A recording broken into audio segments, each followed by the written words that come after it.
Good evening, everyone. This is Vicky Bayford, and this is Tuesday Talks with Vicky Bayford. So tonight, I wanted to start off the evening and talk a little bit about the COP26, where Justin Trudeau is right now. And I'm sure most of you are aware about the announcements he made about killing our energy industry even further than he's already done. So if you don't know what the COP26 is, this is where the world leaders go around and talk about this climate emergency that we are apparently in. And so that they do UN negotiations on the Paris Agreement.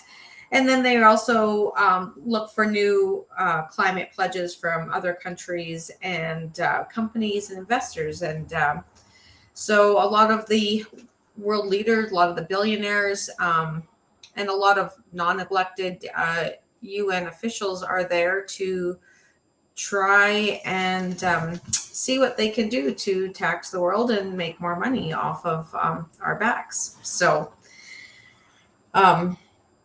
anyway, so far, Trudeau has committed to putting a cap on emissions, which I know will further be a huge detriment to our oil and gas industry. It sounds like he wants to put a limit on even production limits, possibly on our industry, so that we can reach the 2050 net zero emissions target. Obviously, we already know that we are cutting back our coal for our electricity production by 2030. That's already been in the works, not just by our federal government, but also by our provincial government. That's been put in place. And of course, he wants to raise the carbon tax by 2030 to 60%, which is completely insane, in my opinion. So, what are we doing? What are our officials doing? What are our provincial government doing to fight back? What is the federal government doing to fight back? Guess what? Nothing. We have no opposition to this in power right now. The Kenney government just wants to talk about their climate change initiatives. They want to invest $176 million from the TIER program to initiate, new energy sources and things like that. Realistically, why is he not taking that money and helping fight for our industry? We are the most ethical and most sorry, getting tongue tied, most ethical producers in the world. We have the highest standards in our production. We should be proud to be selling this oil and gas on the market, but no, instead he wants to cut back what we're producing and buy it from overseas places where they don't even have the same conservation policies as we do. They don't have the same ethical standards that Alberta has in our oil and gas industry. It just floors me.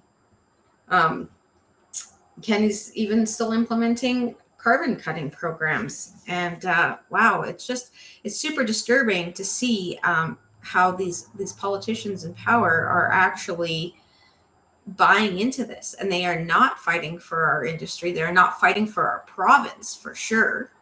And of course, it's definitely time for us to move on. It is time for independence in Alberta, and this is just so disturbing. Every year and every month and every day, it just seems like there's new news coming out that's going to destroy the economics of our province, destroy livelihoods of so many people. I think in 2018, the stat that I pulled, there was 31. In 2017, there was 3,100 people employed in the mining of coal and the production.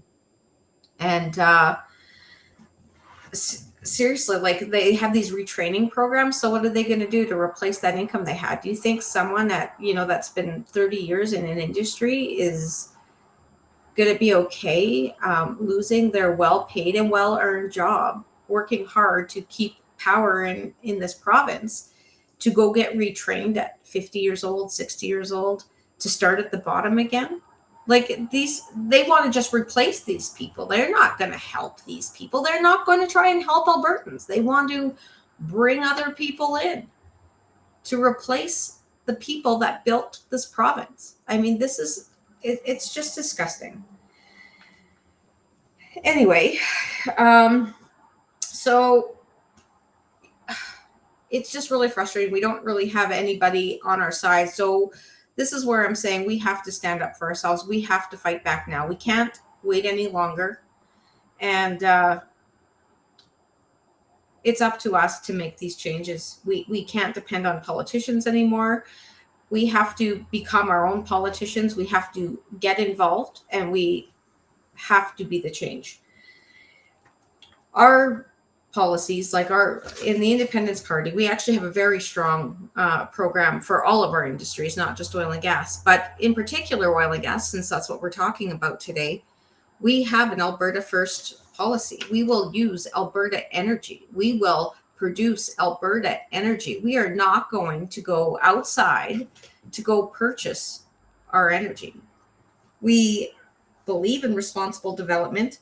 We have the ingenuity we need here. We have the skills we need here to be responsible producers. Canada as a whole is less than, I think, 2% of all the world's emissions, and they're calling it a climate crisis here. Our Calgary mayor has said wants to declare a climate emergency in Calgary. We are one of the cleanest cities in the world. We have no climate crisis here. And even in the world, I mean, I don't think, these people who are listening to these environmental, like left-wing nut jobs, I'm sorry, that's what they are. They are not using real science. If they actually knew some geologists and maybe understood the cycle of the planet and the cycle of the earth, it's a living thing, just like we are, and it goes through cycles. I mean, the dinosaurs, I don't think they were using electricity and oil and gas resources, and they seem to still kind of lose the planet when they were living on it too. And I'm pretty sure that it's where we live. We live on a planet, and it changes every single year, and we better get used to it. And I'm not saying to not do things to protect our planet. We owe it to the place that we live to keep it clean and to produce things, in a responsible manner, and to conserve our wildlife. But these policies are not about saving the planet. These policies are about taxing us to death. Literally, we are going to be taxed to be poor. And that, if you don't understand what's happening with this Agenda 2030, I highly recommend you go to the Canada.ca website and read about the Sustainable Development Plan, and you will see what's coming, because none of it is friendly to any Canadians, really, but especially not to Alberta. They are trying to purposely put our industry down, even though it's the backbone of this country. And you should be afraid.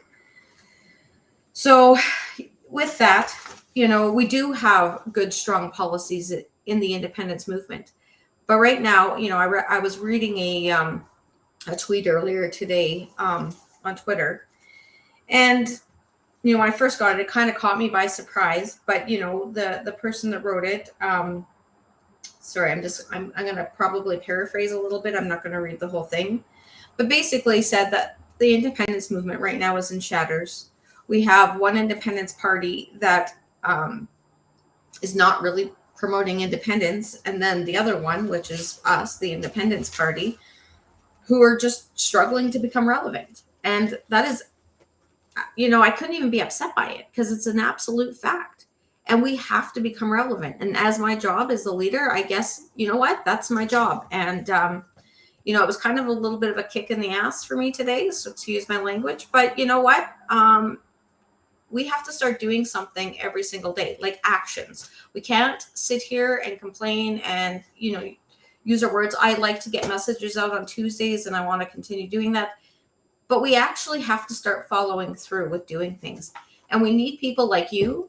We need the leaders in our communities to step up and be brave and fight for this province. We need independence. That is the only answer to getting out from underneath this federal government, this Laurentian government that will take us down. if we don't stop it. And we have the ability to stop it through independence. So what I propose today is that, we get out there, we start talking up with each other and start coming together, because without us coming together as one movement, this is going to stay fragmented. It's really hard to move a bus with just a few people. So we need to get things together, and we have to strive for independence. We can't have half measures. We can't be going halfway to independence. We can't talk about autonomy anymore. It is time for independence. So I would just like to leave you with some actions today. I know as a party, we're going to start organizing a lot better. I promise you that. We are going to start putting some actions in place, because if we don't, I don't know who else will. So if you want to help out with that, definitely get in touch with us. I will put our contact information up here. But yeah, our website's www.abindependence.com, and our email, if you have any questions ever, or you just want to reach out and talk to somebody, comms@ab-independence.com. Get in touch with us and get off your butt, and let's start doing things together. Let's get this movement together. Let's talk to our families. Let's talk to our friends. We're going to start doing some membership drives. We are going to work really hard at fundraising and getting the message out about why independence is so important. And we are going to try and pull this movement together as best as possible. We want to work with everybody because we know how important this goal is. So with that, today, I probably have a little bit of a shorter message than usual, and probably today it probably seemed like more of a rant, but I just want to implore on everybody how important that this is, and how little time, with the way things are going and how at the speed things are coming at us, that we have. And if you have skills in anything, communications, just good organizational skills, get involved, because the politicians are not going to help us. We are going to have to help ourselves, and we have to become our own politicians now. So again, I'll leave it at that. I will open up for some questions if anybody has any. There's definitely organizations out there that can educate you on independence. There's a lot of information on our website at abindependence.com. I strongly encourage everybody to go there, read our party program. There's a lot of good new ideas, things that, the other parties, I will brag and say that we have come up with things that other parties haven't thought of, and right down to our governance section. And we have really strong policies in there, and that I think a lot of Albertans can get behind. So anyway, please go to our website. If you want to get involved, buy a membership, donate, and get in touch. I mean, probably more than anything, we need people, and we need you. And so again, reach out when you can, or whatever. I would be glad to answer any of your questions anytime. And for now, I will sign off, and I hope you all have a wonderful day. I'll ask you to share this message out, get it out, let people know about the Independence Party. Talk to your neighbors, talk to your family and friends. Okay, for now, I'll sign off, and have a great night. Bye for now.